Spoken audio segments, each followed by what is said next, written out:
Hey guys, welcome to SC Custom Designs, and we have a little bit of a situation. As you can see, like, why in the world is my 14-inch jet looking like this? This doesn't look like it's in use at the moment. And so let's explain to you what's going on. So this is going to be part one of whoops, that happened. Okay, so what happened? And for you guys, particularly my new subscriber in forgive me, in Mozambique, and possibly a subscriber in Finland, just happened that two folks all of a sudden were asking about this video. I don't know if it's coincidence or what, about bandsaws.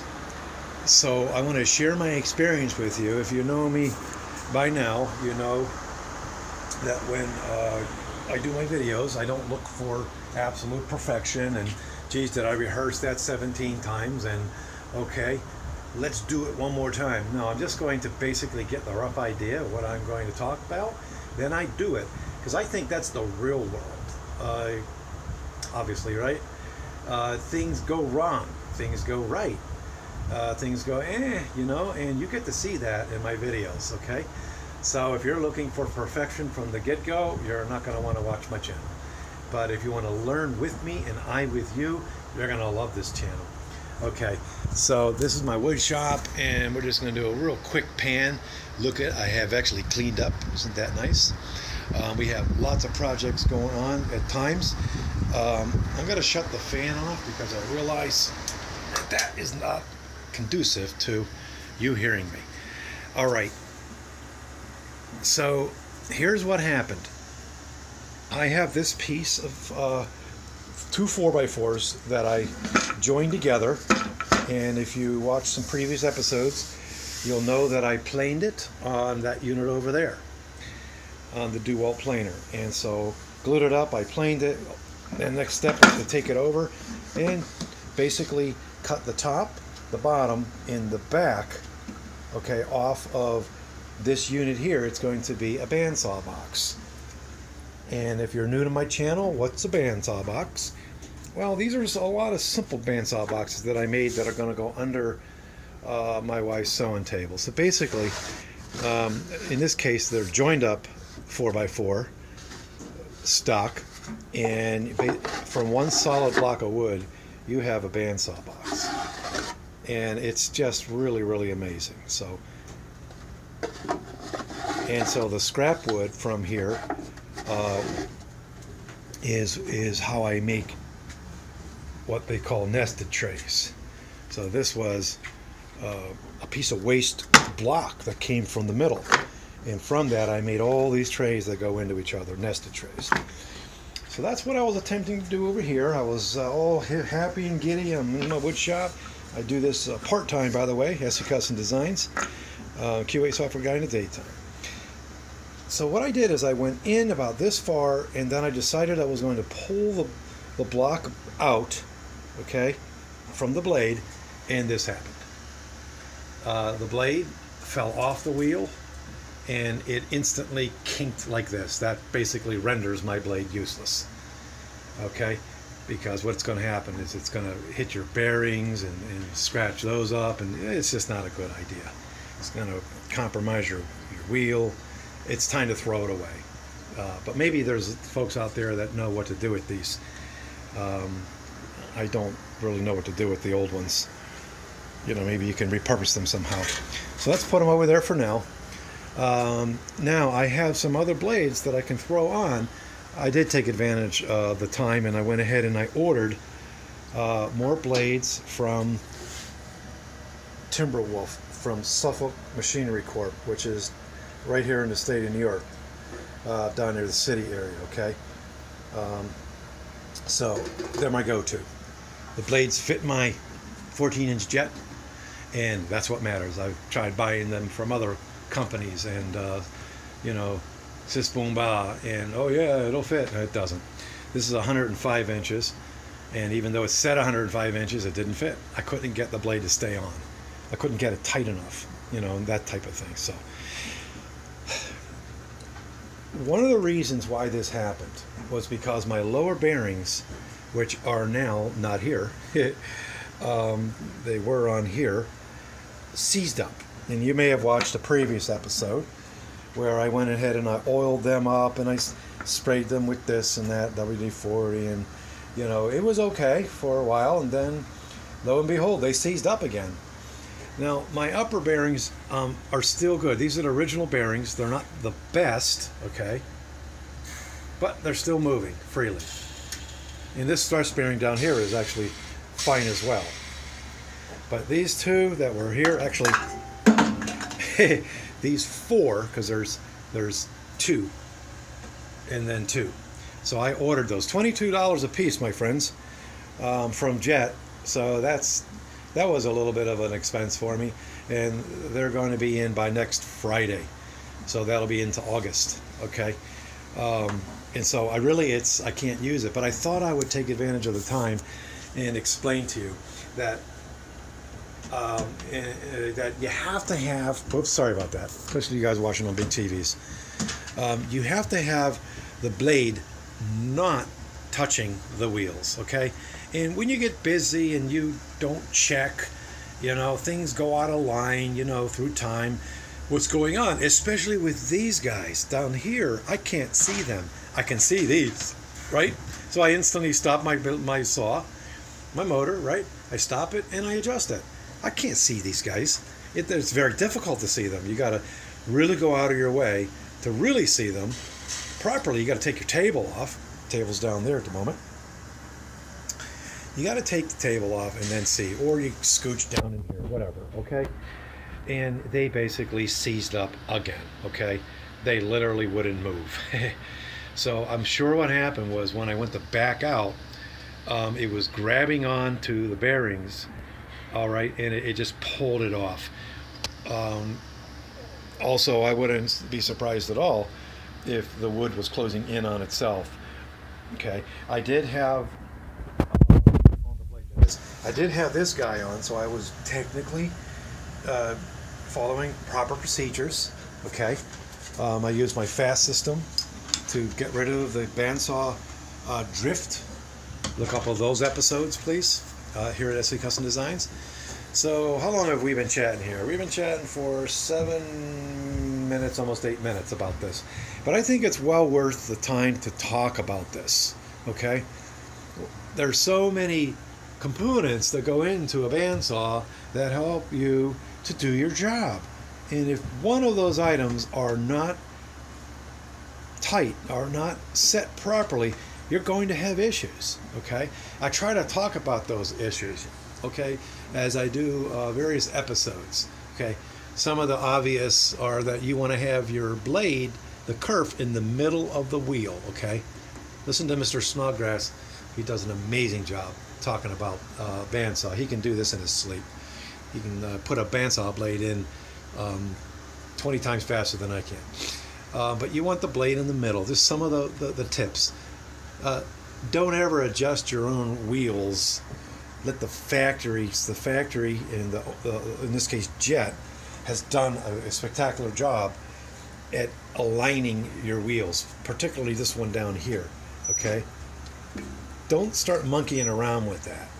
Now this one up here, you have to adjust like this, right? In order to get the blade in the middle, and adjusted, right? And that's handled with that knob right there, right there, okay? And that's acceptable. So you can adjust the wheel up and down, right, for the different size blades. You can tilt the top. That's acceptable. But don't make any other types of adjustments, or you're going to be sorry. You will be calling the manufacturer and asking them, and or taking it to have it serviced. And if you're like me, you're the mid Monday through Friday at evenings and Saturday and Sundays, then you're probably not going to have that expertise. Think about all the tools you have in your wood shop. You know what I'm saying? So I do want to mention that DeWalt made good on the broken port. As a matter of fact, look up my review on DeWalt.com. You'll see Steve Larkin just got accepted a couple days ago. I talked about the idea that the port, which connects on the other side, let's just come over here. It just snapped off, okay? So basically, you have this stationary pin here, and then there's a pin on the other side that pushes in, like this. You can see that, yes? Okay, so essentially, when I use my unit, I bring it over to this area here. I take this cable here, which is antiquated now for cable TV, and I hang my hose up over like this, and I connect it in. And of course, one of the first things they asked me when I went to the DeWalt service center here in Schenectady area, how did that break? And what were you doing at the time? And I explained I was just doing some normal planing. I said I had my hose supported. They immediately said, that's fine, we're going to go ahead and give you a new one. So that's not going to be in for, I don't know, 4 days. So just know that if you hold on to your warranties, definitely register your tools. If you don't, then I could have been out. Mind you, the unit only cost about $7. Okay, but it's nice when a company will stand behind their products, their tools. So that's a good story there. I'm going to go ahead and end it on that. So this will be part 1, where we are talking about general maintenance of a bandsaw and the do's and the don'ts, the whoopsies. If you don't take the time, pretty much every time you start your unit up, especially if you put a different blade on, make sure that everything is running smooth. Make sure your bearings are all where they need to be. Make sure they should never be touching your blade, ever. But you got to get them close enough, like a hair's length close enough, right? So that can be tricky. And with humidity and heat and cool, these things can go out of alignment very easily, okay? So just take the time to make sure those things are all set. And if you've got any questions, please let me know. I am looking forward to Mozambique chiming in, and the subscriber from Finland, and let me know how it goes. I almost begged the users, at least the one from Mozambique. He had to drive to South Africa from Mozambique. I think he said it was 400 miles. So you folks that can just go ahead and click a button on the internet and say, send to my house, think about our folks over around the world. So he has to drive 400 miles. I don't know if that was round trip or what. I just didn't do the math. But there you go. So, and he got a very nice jet. I'm a little jealous at the jet that he got. He got a really strong one. I think he got the 18-inch. I have a 14-inch. So what does that mean? That means you have more space between this area here and this area. Okay. So, and I have about 12-inch cutting capacity, specifically for resawing. Look up that episode, my friends. It only went up 4 or 5 days ago, and already it's getting a lot of hits. So folks must be curious about such things. Another thing I want to talk to you. I promise I'll let you go. A very simple thing. See all that pivots, my friends? Before, this wasn't pivoting. Okay, I essentially had one of these guys on there. Now he pivots, but not as much as this unit here. Okay, this is I guess it's a special unit. That probably didn't help my cause when I was over here. But mind you, I'm very careful when I do things in the wood shop. I don't abuse my tools. I don't. You just think about how cool those tools are. You want to take care of them, and they're investments. So I would say, I'm sorry, I'm going in circles. You people watching on big TVs, you probably want to strangle me. Just definitely take the time to get simple things like this. It's actually not that expensive. It's not cheap either. But is it going to save me in the long run?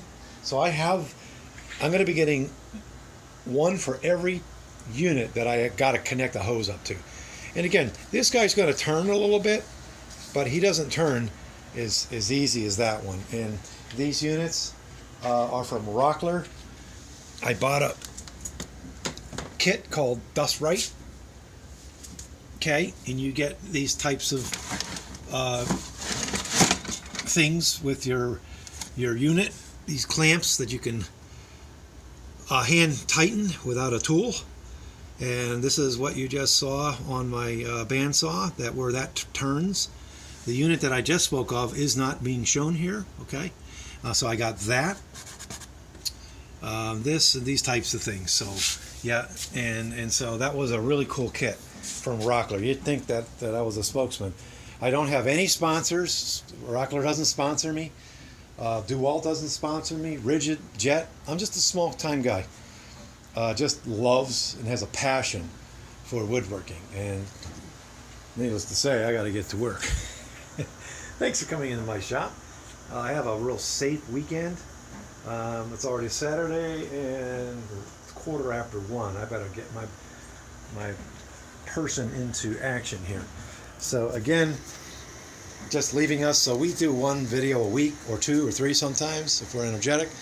And this episode's all about general maintenance and the whoopsies of what happened to me with my bandsaw blade. Look at that guy. That's really, as they say, very NG. Okay, all right. Thank you for watching. And if you like what you see, subscribe to my channel. If you want to see a lot of me, click the bell. And every time I upload a video, you'll be notified. But please don't hit it if you are going to be annoyed by such things, because I know our time is precious. Okay, so thank you guys. Take care, and God bless.